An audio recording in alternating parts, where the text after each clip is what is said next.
바랍니다. 하나님 말씀 보겠습니다. 하나님의 말씀은 고린도전서 6장 19절에서 20절 말씀입니다. 너희 몸은 너희가 하나님께로부터 받은 바 너희 가운데 계신 성령의 전인 줄 알지 못하느냐. 너희는 너희 자신의 것이 아니라 값으로 산 것이 되었으니 그런즉 너희 몸으로 하나님께 영광을 돌리라. 아멘. 나를 비우고 성령으로 채우라는 제목으로 하나님의 말씀을 전하겠습니다. 오늘은 성령 강림 주일입니다. 하나님의 자녀에게 약속된 놀라운 특권은 성령 충만을 받는 것입니다. 하나님께서는 모든 자녀가 성령 충만받기를 원하십니다. 하지만 안타깝게도 자기 만족에 사로잡혀서 미약한 신앙생활을 하면서도 그럼 나는 구원받았으니까 괜찮을 거야 이렇게 이루하면서 살아가는 신자들이 많이 있습니다. 우리가 성령 충만하여서 깊이 있는 신앙생활을 원한다면 우리는 먼저 하나님께서 우리에게 어떻게 신앙생활을 하기를 원하시는가를 알아야 합니다. 또한 우리가 그런 신앙생활을 할 수 있는 능력은 있는지 없는지, 또 우리가 온전한 신앙생활을 하고 있는지, 또 우리가 온전한 신앙생활을 하고 있는데 방해가 되는 것이 무엇인지를 우리가 파악해 보아야 합니다. 우리가 하나님의 뜻을 이루려면 성령님의 도움을 받아야 됩니다. 특히 지금 이 시대는 그렇습니다. 너무 악한 영들이 많고 음란한 영들이 많기 때문에 성령님의 도움을 받지 않고는 하나님을 올바로 믿을 수가 없기 때문에 그렇습니다. 성령님이 우리 각자에게 어떤 방법으로 임하실지는 우리가 알 수 없습니다. 성령이 불같이 임할 수도 있고 바람같이 임할 수도 있고 그런데 하지만 우리는 하나님 아버지 나에게 성령 충만함을 허락하여 주시옵소서 하고 기도해야 합니다. 우리 마음에서 분이 올라온다면 온유하게 해주세요. 성령님 내 마음을 주장해 주세요. 이렇게 기도를 해야 됩니다.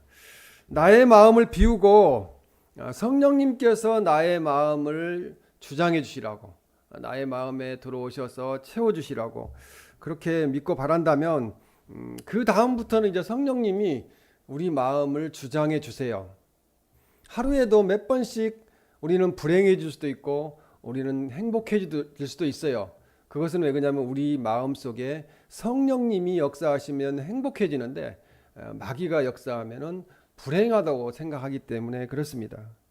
그래서 신자가 성령을 받은 증거가 있는데 첫째 증거는 마음에 기쁨이 가득하다는 거예요. 가진 거 없어도 지금 현실은 어려워도 내 마음에 기쁨이 충만하다. 그러면 내 안에 성령님이 역사하시고 계시는 겁니다. 그리고 두 번째 증거는 성령의 능력을 힘입어서 삶이 변화된다는 거죠. 어제보다 오늘이 더 좋아지고 올바로 살려고 힘쓴다는 겁니다.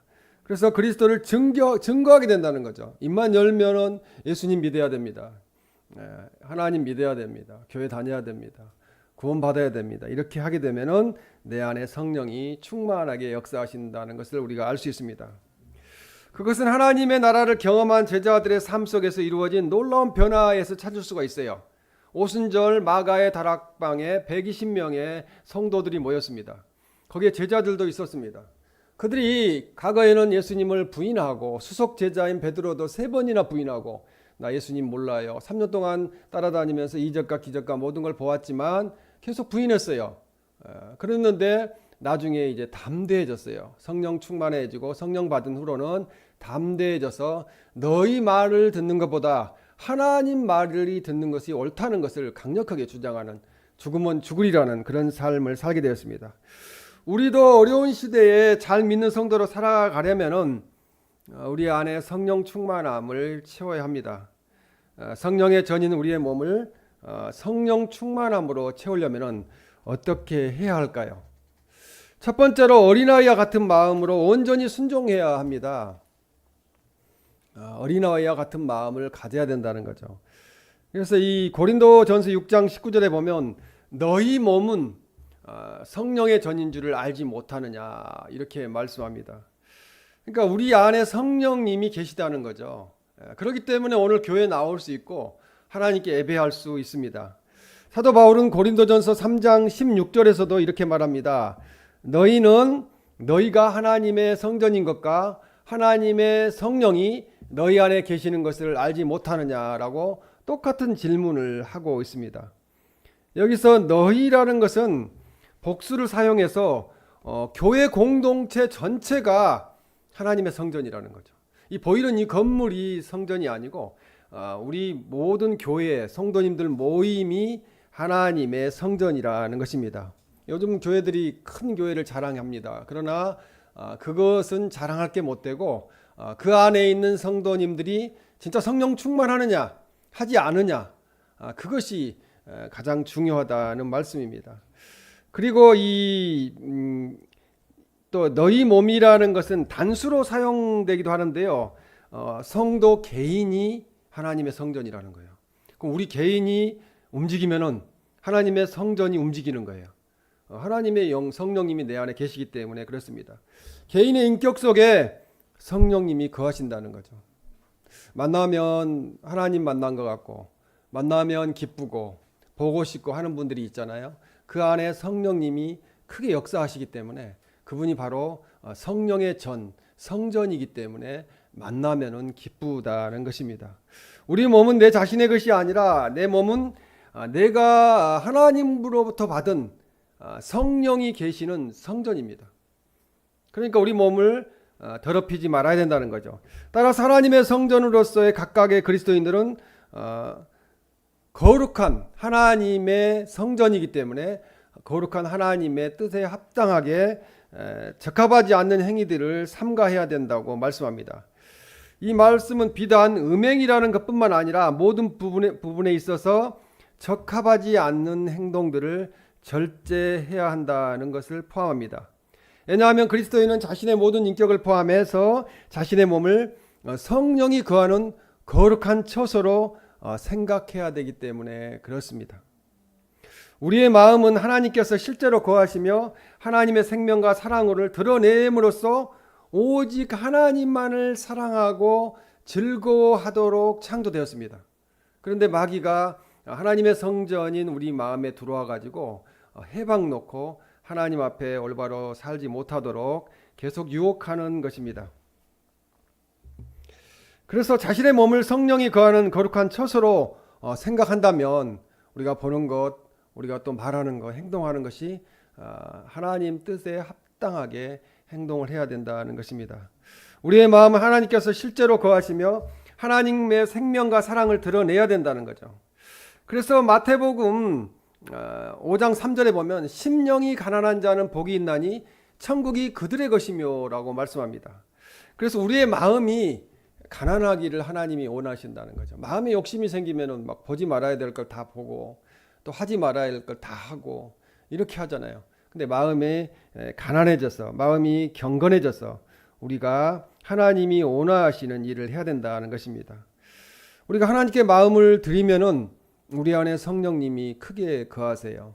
제가 가장 성령 충만할 때는 설교를 마치고 기도할 때인 것 같아요. 그때는 아주 성령 충만해요. 하나님께서 나에게 크게 역사하신다는 것을 깨닫게 되는데요. 그때가 마음이 가장 가난하기 때문에 그런 것 같습니다. 내 마음에 성령님이 내주하고 계시기 때문에 안에서 같이 살고 계시기 때문에 그렇습니다. 그리스도 예수님께서 세상에 오신 목적은 성령님의 내주하심을 가능하기 위해서 오셨다는 거죠. 예수님이 오셔서 보내주신 보혜사, 보호하시고 은혜 베푸시고 가르치시는 그 성령님이 이 땅에 오심으로 세상 끝날까지 너희와 함께하리라는 그 말씀, 그것은 예수님의 영이신 성령님이 우리와 함께하고 계신다는 말씀입니다. 우리의 마음속에 자아가 있습니다. 이 자아는 자기 자신에 대한 의식이나 관념이에요. 자기 자신을 항상 생각하는 거죠. 그런 자아가 강하게 나타나면 하나님의 영이신 성령님께서 우리 안에 거하실 수가 없어요. 자기밖에 모르기 때문에. 자기 위주로 살기 때문에. 죄의 근원은 사람 마음속의 자아가 하나님의 영이신 성령님을 밖으로 몰아내고 자기 안에서 자기가 왕노릇하는 것이 이 죄예요. 근데 그 죄를 짓게 하는 것은 마귀가 하는 거라는 거죠. 그래서 우리의 삶의 그 죄와 슬픔은 우리 마음에 하나님의 처소, 생명과 사랑과 또 기쁨과 화평이 가득 흘러 넘쳐야 할 자리를 제약된 자아가 차지하기 때문에 그래요. 제약이 모든 세상 유혹과 이런 것을 우리에게 마귀가 집어넣어 줌으로써 행복이 없다는 거죠. 불행하다고 생각한다는 거죠. 그래서 예수님은 마태복음 18장 3절 4절 말씀에 보면은 어린 아이들과 같이 되지 아니하면 어린 아이와 같이 자기를 낮추는 사람이 천국에서 큰 자라고 말씀합니다. 어린 아이들과 같이 되지 아니하면 결단코 그냥 천국에 들어가지 못하리라 말씀합니다. 그냥 천국에 들어가지 못하리라가 아니라 결단코, 강조하잖아요. 절대 못 들어간다는 거죠. 그래서 어린아이와 같이 되기 위해서는 우리가 할 수 있는 몇 가지 일이 있는데, 먼저 우리는 성령님이 우리를 주장하게 해야 된다는 거죠. 우리의 자아를 의지하려는 습성과 교만을 깨닫게 하실 때 우리가 기꺼이 순종하고 제가 잘못했습니다, 하나님 인도하시는 대로 살겠습니다, 이렇게 내어드려야 됩니다. 요즘 어린아이들은 좀 다르긴 하지만 예전 어린아이들은 부모님 말씀 잘 듣잖아요. 그죠? 가지 마라 하면 가지 말고 오라 하면 오고 이러는데, 요즘은 이제 안 그러긴 하지만 그래도 어린아이가 어른보다는 말을 잘 들어요. 어린아이와 같은 마음을 가져야 됩니다. 순수함. 우리가 어린아이 같이 되기 위해서는 자기 자아의 고집과 스스로의 노력을 포기하고 어린아이와 같은 마음을 주시라고 기도해야 됩니다. 어른 마음은 너무 복잡해요. 너무 많은 걸 하려고 해요. 그렇기 때문에 순수해져야 됩니다. 어떻게 우리가 해야 어린아이처럼 될 수 있을까요? 우리의 힘과 지혜와 의지적인 노력을 모두 버리라는 거죠. 우리가 뭔가 하려는 것을 버리고 예수님을 바라보고 예수님께 맡기는 삶을 살아야 됩니다. 히브리서 12장 2절에 보면 믿음의 주요 또 온전하게 하신 이인 예수를 바라보자고 이야기합니다. 근데 우리 그리스도인들이 지금 바라보는 것은 예수님을 바라보는 것이 아니고 세상을 바라보잖아요. 잠깐 살다가 그냥 죽어서 이제 썩을 몸 때문에 세상을 바라보고 살고 있어요. 하나님 나라에 들어간다는 것은 하나님 나라의 능력에 참여한다는 것입니다. 이 땅에 하나님 나라가 임해 있기 때문에 지금 우리가 이곳에 살면서 우리 안에 성령님이 크게 역사하심으로 천국의 기쁨을 맛보고 살아야 된다는 거죠. 어린아이와 같은 마음으로 온전히 순종할 때 비로소 하나님 나라의 영광과 능력이 나에게 나타난다는 거예요. 예수님 믿어도 30년 40년 믿어도 너 예수님 잘 모르겠다 이렇게 생각하면은 나에게 능력이 나타나지 않기 때문에 그렇습니다. 우리에게 하나님 나라에 들어갈 수 있는 마음, 곧 어린아이와 같은 마음을 주실 수 있는 분은 오직 우리에게 아버지라고, 하나님을 아버지라고 부르고 믿게 하는 성령님이 하셔야 될 일이라는 것입니다. 어린아이와 같은 마음으로 온전히 순종하는 삶이 되시기를 주님의 이름으로 축원합니다. 두 번째로 우리의 마음을 비워서 하나님께 온전히 드려야 합니다.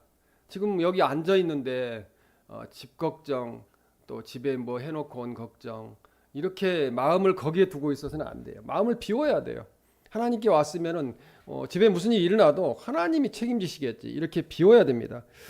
결혼할 때 부부가 온 마음을 바쳐 사랑하겠다고 하나님 앞에서 서약하고서 아내나 남편을 배신하고 그 서약을 지키지 못하는 사람들이 대한민국의 50%나 돼요.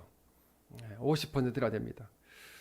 그것은 수치스럽고 면목이 없는 일입니다. 우리의 온전한 사랑을 받으시기에 합당한 하나님께 그 사랑을 드리지 못할 때, 첫사랑, 주님을 만났을 때 그 첫사랑의 감격, 그것을 유지하지 못할 때 우리는 하나님 앞에 되게 면목이 없어요. 하나님 뵐 만한 그런 면목이 없다는 것입니다. 그래서 하나님께 합당한 영광을 돌리지 못하고 우리 자신의 뜻과 명예와 즐거움을 추구하면 우리 안에 성령님이 거하실 자리가 없다는 거죠. 자리가 없으면은 청소가 되어 있으면 뭐가 들어오죠? 마귀가 들어오잖아요. 마귀가 처음에는 한 명이 들어와가지고, 마귀 한 마리가 들어와가지고 또 가서 7마리 데리고 와가 같이 7마리가 거한다는 거예요. 그래서 그런 사랑을 드리지 못하면은 우리가 안 된다는 거죠. 그래서 우리 안에 예수님으로 가득 채워서 온전히 하나님께 드리면은 우리 안에 성령이 충만하게 역사하신다는 것입니다. 그래서 우리가 이 세상의 것을 내려놓고 나의 부족함을 고백하고 하나님께 다 말씀을 드리면은 성령님이 그 문제를 해결하기 위해서 활동을 하신다는 것입니다. 그래서 우리의 부족함을 채워주신다는 것입니다. 성령님이 우리의 부족함을 깨닫게 하실 때 우리는 하나님께 인정을 받았다는 확신을 갖게 되는 거죠. 내가 지금 부족하다, 나는 죄인이다라는 걸 깨닫고 있다면요, 성령 충만한 거예요. 내 안에 성령님이 거하시는 거예요. 그래서 깨닫게 하시는 겁니다. 나는 온 마음으로 온전하게 그리스도 예수님을 받아들였어라고 말할 수 있어야만 우리 마음의 평화가 다시 회복된다는 거죠. 예수님을 그냥 제껴놓고 세상적인 것을 우선으로 하면은 우리 마음에 평화가 없습니다. 세상적인 건요, 밤에 잠을 안 자고 총을 들고 아무리 지켜도 우리가 어떻게 막을 수가 없어요. 우리가 보고 있지 않는 방향에서 무슨 일이 일어나면 우리는 어떻게 할 수가 없습니다. 그래서 성령님이 우리와 함께 하셔야 돼요. 우리가 움직일 때, 운전할 때, 또 어디에 있든지 성령님이 우리와 동행하여 주셔서 피하게 해주셔야 됩니다. 폐의 공기가 조금밖에 없으면 건강하게 생활하기 어렵습니다. 우리가 마스크를 지금 3년 동안 썼는데요, 어떻게 쓰고 살았는지 모르겠어요. 몸에 안 좋아요. 쓰고 살면은 그게 숨쉬기가 어렵기 때문에 그렇습니다. 폐에 신선한 공기가 가득 차야만 혈관에 산소가 충분히 공급되어서 온 몸에 이제 활력이 넘쳐나게 됩니다. 성도들이 영적으로 건강한 삶을 살아가려면 성령 충만함을 받아야 된다는 거죠.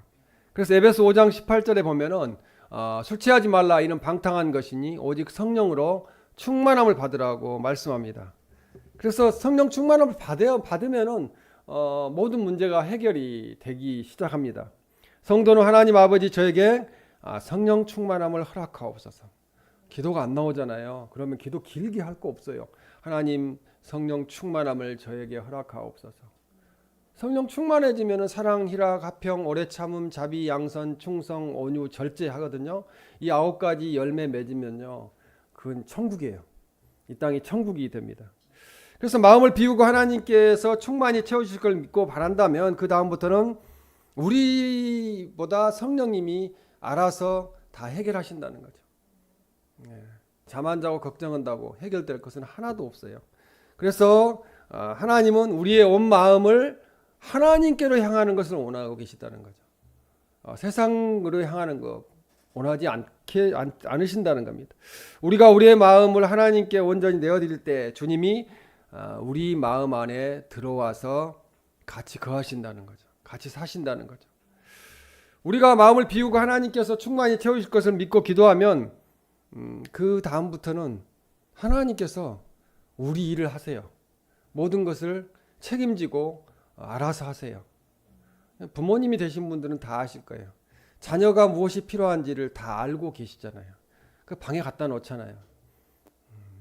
저도 오늘 나오다가 자녀에게 뭐가 필요한가 것을 알기 때문에 다시 가서 거기다 두고 왔어요. 그게 이 부모의 마음이고요. 그것이 하나님의 마음입니다. 요한복음 15장 7절에 너희가 내 안에 거하고 내 말이 너희 안에 거하면 무엇이든지 원하는 대로 구하라, 그리하면 이루리라. 기도 응답 받지 못한다고 이야기하시는 분들이 많잖아요. 근데 우리가 하나님 안에 거하고 또 하나님 말씀이, 하나님이 우리 안에 성령님으로 거하시면은 무엇이든지 원하는 대로 구하면은 주신다는 거예요. 이루어 주신다는 거예요. 하나가 된다는 거죠. 주님과 우리가 합일이 되어야 된다요. 그럴 때는 크게 역사가 일어난다는 것입니다. 우리의 마음을 비워서 하나님께 온전히 드림으로 간구하는 기도에 응답받으시고 성령 충만한, 기쁨으로 충만한 삶이 되시기를 주님의 이름으로 축원합니다. 세 번째로 스스로의 노력을 포기하고 주님만 철저히 의지해야 한다는 거예요. 스스로의 노력으로 죄 짓지 않고 살 수 없어요. 성령님이 주장해 주셔야 돼요. 고린도전서 6장 20절에 보면 값으로 산 것이 되었으니 라고 말씀합니다. 이 말씀은 고린도전서 6장 19절에 너희는 너희 자신의 것이 아니라는 말씀과 그 이유를 제시하는 거예요. 19절 말씀 앞절에. 그래서 그리스도인은 자신의 몸을 타락시키거나 함부로 사용할 권리를 가지고 있지 않다는 거죠. 세상이 악해요. 살인을 한번 해보고 싶어서, 사람을 죽여보고 싶어서 사람을 죽였다는 사람까지 나타나는 시대에 우리가 살고 있어요. 이것은 그 안에 성령이 계시지 않고 악령이 들어갔기 때문에 사람은 그렇게 할 수가 없어요. 하나님의 영으로, 하나님의 모습으로, 형상으로 창조되었기 때문에요. 여기서 고린도전서 6장 20절에 값으로 산 것이 되었으니라는 것은, 이 일반적으로 시장에서 어떤 물건을 사기 위해서는 값을 지불해야 되잖아요. 돈을 지불해야 되잖아요. 돈을 지불해야 그것을 살 수가 있습니다. 그래서 이 6장 20절에 값으로 산 것이 되었으니라는 두 가지 의미가 있는데요. 수동태로서 보면은 누군가에 의해서 저희가 산 바가 되었다는 거죠. 누군가에 의해서 우리가 사졌다는 거죠. 새로운 사람으로 거듭날 수 있도록, 천국 사람으로 살 수 있도록 예수님이 십자가에 못 박혀 돌아가심으로 우리를 사셨다는 거예요. 값을 지불하셨다는 거예요. 십자가에서 대가를 지불하셨어요. 부정과거로서는 그 행위가 과거의 단회적 사건에 가여 성취되었다는 거죠. 그러니까 이미 예수님이 한 번에 십자가에 못 박혀 돌아가심으로 이제는 제사, 미사, 아름다운 제사 이런 건 다 필요 없다는 거예요. 예수님의 은혜에 감사하고 구원하여 주심에 감격하여 예배드리는 거죠. 월십이죠. 경배하는 것입니다. 그래서 이미 우리는 예수님을 믿기 때문에 구원받았습니다. 여기서 바울은 갈보리 십자가에서 제 노예가 된 인간을 위하여 죽으셨던 예수님을 기억하라는 거죠. 대신 속죄해 주신, 내 대신 십자가에서 죄를 용서해 주신. 그래서 예수님은 십자가의 죽음이라는 고귀한 값을 치르고 우리들에게 자유를 허락하셨어요. 우리가 자유로워야 돼요. 세상의 어떤 것에 얽매여서는 안 된다는 것입니다. 구원받은 백성인 우리는 이제 그리스도 예수님의 소유물로서 그 속에서 자유를 누리면서 우리가 해야 될 일은 하나님께 영광 돌리는 삶을 살아야 된다는 거예요. 한 주간 우리가 하나님께 영광 돌리는 삶을 살았는가 뒤돌아 보아야 됩니다. 고린도전서 6장 20절에 보면 그런즉 너희 몸으로 하나님께 영광을 돌리라고 말씀합니다. 우리 몸으로 영광을 돌리라는 거예요. 교회 와서 앉아 계시는 거, 이거 하나님께 영광을 돌리는 거예요. 교회 오는 모습, 하나님 얼마나 기뻐하시겠어요. 그래서 성도인 우리는 죄악을 피해 다니며 죄를 안 짓는 소극적 차원에 머물러 있지 아니하고 이제 적극적으로 하나님께 영광을 돌리는, 하나님의 영광을 추구하는 그런 삶을 살아야 합니다. 그렇게 살면은 죄악으로부터 우리가 승리할 수가 있습니다. 특히 사도 바울은 몸이라는 단어를 사용해서 이 육체적인 것뿐만 아니라 사람의 전 인격적인 모든 것을 포함하는 것을 이야기합니다. 우리의 모든 인격까지도 하나님을 위해서 살아야 된다는 것입니다. 하나님을 위해서 사용되어야 된다는 거죠. 그래서 전 인격적인 삶을 하나님 영광을 위해서 사용해야 합니다. 그러므로 우리는 자아와 스스로의 노력을 포기할 줄 아는 법을 배워야 된다는 거죠. 자존심을 내려놔야 되는 거죠. 예수 그리스도를 믿고 성령 충만하려면 자기의 생각들, 자존심, 세상적인 거 이런 거 다 내려놓아야 된다는 것입니다. 오직 믿음으로 우리 안에 거하시는 전능하신 주님만을 의지해야 합니다. 야고보서 1장 6절에 보면 오직 믿음으로 구하고 조금도 의심하지 말라라고 말합니다. 의심하지 않으면 하나님이 하신다는 거죠. 성령님이 역사하신다는 거죠. 모든 죄를 버려야 되는데 우리가 죄보다 더 깊고 발견하기 어려운 것, 그 우리의 자아를 포기해야 된다는 겁니다. 저도 죄를 짓고 살죠. 인간이기 때문에. 그래서 맨날 앉으면 용서를 구해요. 하나님 앞에. 가장 먼저 용서해 주세요. 요즘 가장 죄를 짓게 만드는 것은 스마트폰인 것 같아요. 심지어 성경 어플, 성경 앱에도 그런 게 떠요. 이 쿠팡이라는 것이 대단히 무서운 그런 업체예요. 그러다 보니까 쓸데없는 거, 보고 싶지 않은 것도 막 보내요. 그래가지고 안 보고 넘어가야 되는데 그걸 보게 됐을 때 내 안에 성령님이 괴로워하시는 것을 느끼게 돼요. 우리의 고집이나 쾌락, 명예, 소유와 더불어 자아가 소중히 여기는 것은 모두 포기해야 된다는 거죠. 페이스북도 마찬가지예요. 페이스북도 안 했으면 좋겠어요.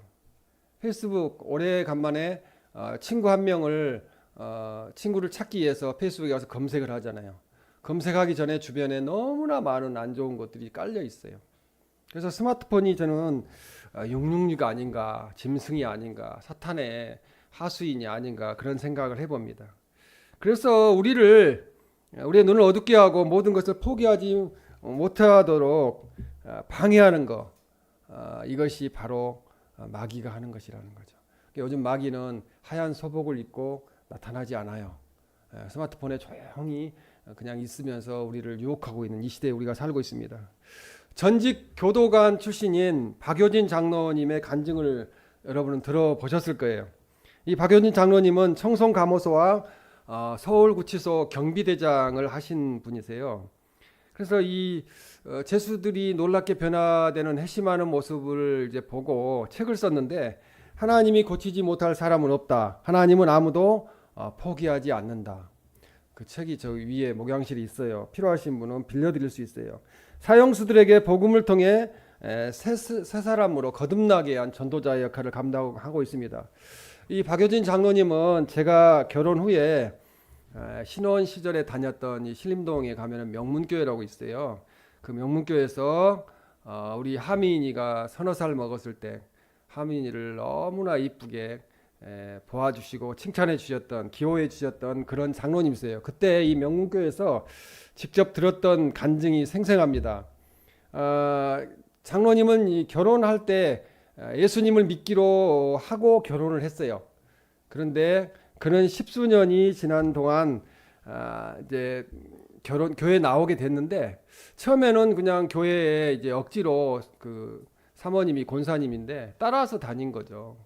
그냥 안 가면 가정이 이제 시끄러우니까 그냥 가주겠다 하고 이렇게 따라다녔습니다.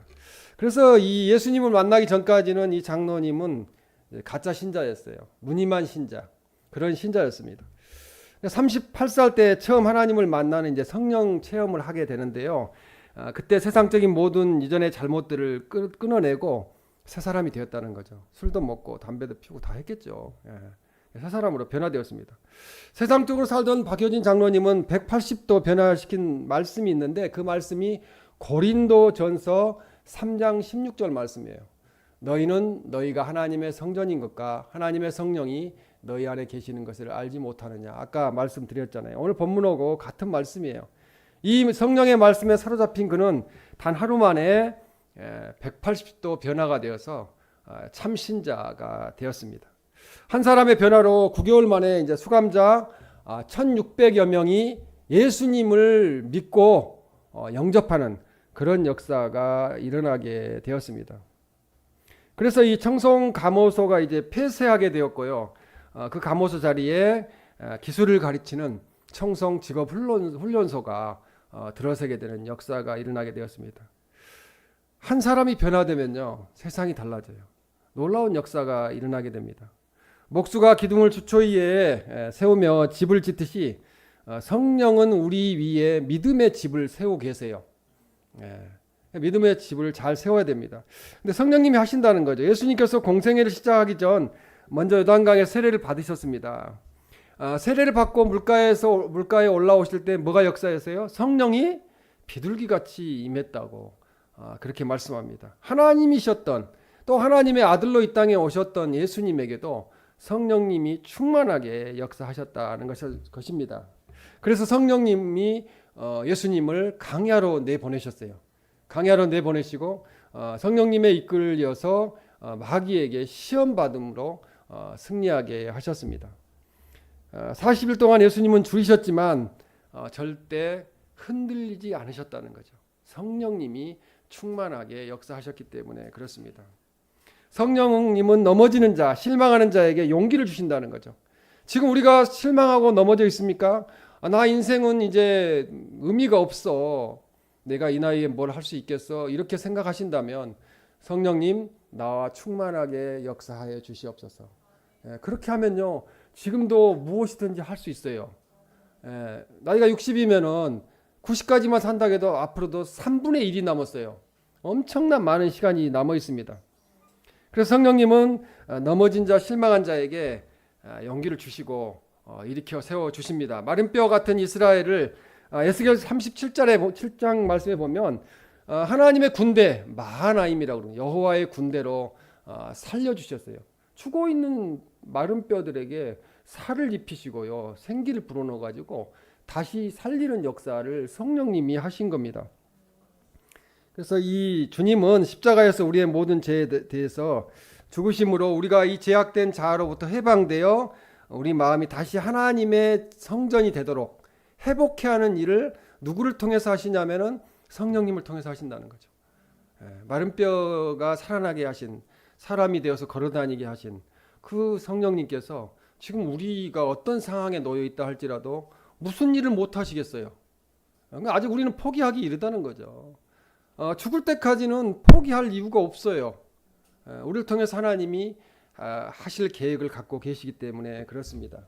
그래서 오순절 성령 강림의 기쁨을 우리가 지금도 누리고 살아야 합니다. 고린도전서 6장 19절에 다시 질문합니다. 너희 가운데 계신 성령의 전인 줄을 알지 못하느냐. 우리가 성령의 전이에요. 우리는 귀중해요. 하나님이 우리 안에 계세요. 우리는 엄청 소중한 존재예요. 그러니까 내 몸을 내 마음대로 해서는 안 돼요. 그래서 그리스도 예수님께서 우리 마음에 들어오신 이유는 우리의 내적 생명을 소유하시어 새롭게 변화시키려고 우리 안에 성령님으로 들어와 계신다는 것이죠. 주님은 그러한 사역을 놀라운 능력과 사랑으로 행하신다는 거죠. 지금 나를 통해서 큰 일을 행하신다는 거죠. 변화시켜 주신다는 거죠. 주님이 그토록 놀라운 사역을 행하신다는 사실을 우리가 의심하지 마시기를 바랍니다. 나는 존재 가치가 있다. 나는 지금도 많은 일을 행할 수가 있다. 나는 이 세상이 꼭 필요로 하는 존재이고 나는 하나님께서 이 땅의 역사를 이루기 위해서 사역자로 사용하고 계시는 존재라는 것을 깨달아야 됩니다. 예수님이 성령을 약속하셨습니다. 요한복음 14장 16절에 보면 또 다른 보혜사를 너에게 주사라고 말씀합니다. 보혜사는 성령님을 말하는데요. 보호하시고 은혜했자 은혜 베푸시고 가르칠 사자 가르치시는, 그렇게 외웠으면 좋겠어요. 그런 은혜의 성령님이시기 때문에 우리와 함께 하시면은 우리가 역사가 일어나게 됩니다. 또 요한복음 7장 38절에 보면은 그 배에서 생수의 강이 흘러나오리라.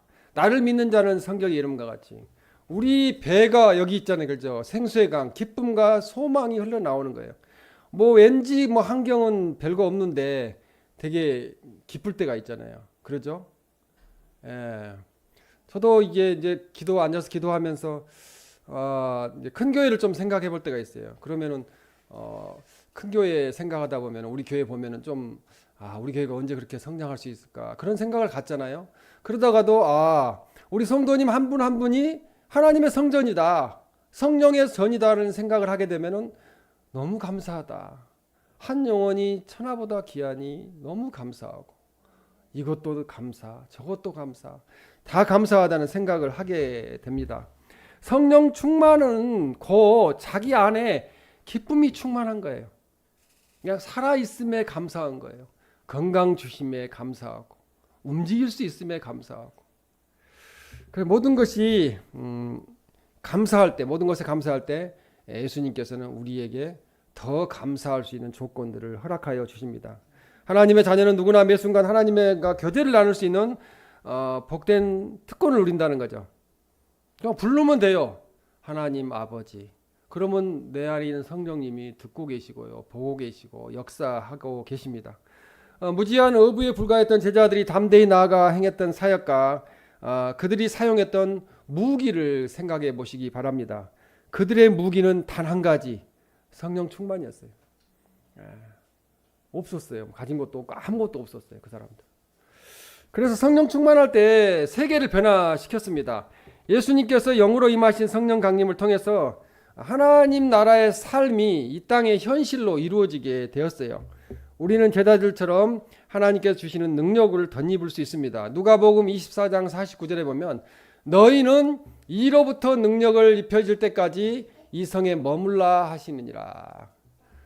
이로부터 하나님의 능력이 입혀질 때까지 하나님 나라 가는 그날까지 교회에 머무르시기 바랍니다.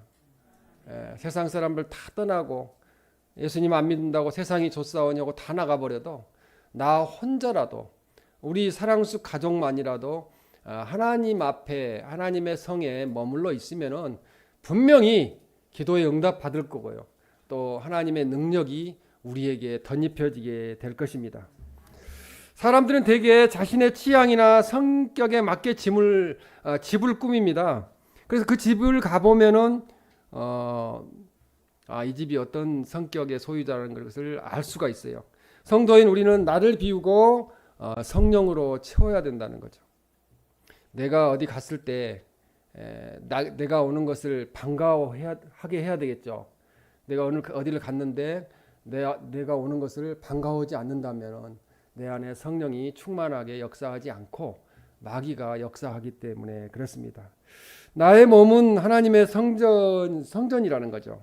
그래서 성령님이 내주하심을 믿고 나의 마음을 성령님의 생각으로 성령님과 조화와 일치를 이루게 해야 된다는 거죠. 그러면 하나님 말씀이 내 안에 충만해야 되겠죠. 세상적인 것보다는.